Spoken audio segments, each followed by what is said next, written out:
Hey, it's Mimi Chen, your friendly neighborhood music radio DJ. And while I'm letting my brain rest a minute, I thought I'd give you some insights on how people work in radio. A lot of people think radio is dead, but it really isn't. It still reaches 90% of the people it wants to reach. Meaning there's still a case for people to try to get their music on the radio, although it's really tough if you're a small music creator. There's a reason why there has existed this symbiotic relationship between radio and records, meaning the record labels.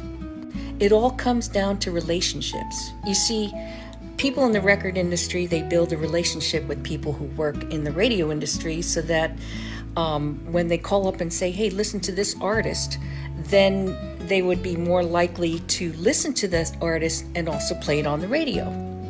This is what is called radio promotion. Now, I'm not saying you should try that because it is a very expensive endeavor because remember, radio stations are dotted all across the nation. But this is why people hire what are called radio promoters. They promote your music to radio stations. And this is why it's expensive, because radio promoters are not cheap. The record labels, of course, promote heavily on the internet as well. And in some cases, they have started to ignore radio stations. That is because radio stations are very expensive for record labels to promote to. Because sometimes that promotion includes things like, taking them out to dinner, taking them to the show for the musicians, which means they buy them drinks. I will say being a record promoter in the record industry is a lot of fun, but it's heavy pressure because, you have to ensure that the artist gets added to a lot of radio stations. And if it's not added to radio stations, then, you're not doing your job as a record promoter. And it's really still a dog-eat-dog situation because, there's still a lot of record labels out there.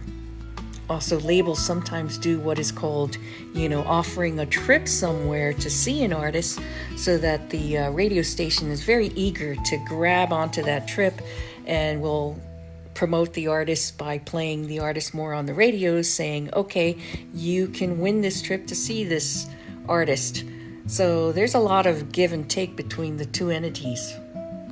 There used to be something called payola, which is that record labels would actually pay radio programmers themselves who would pocket money to play a certain record on the radio. But that is, of course, illegal.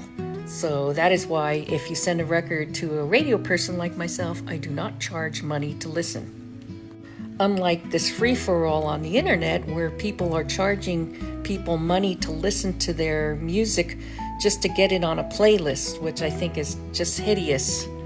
And paying people money to listen to your music, it just sounds so insane to me. I just don't think it's very ethical myself.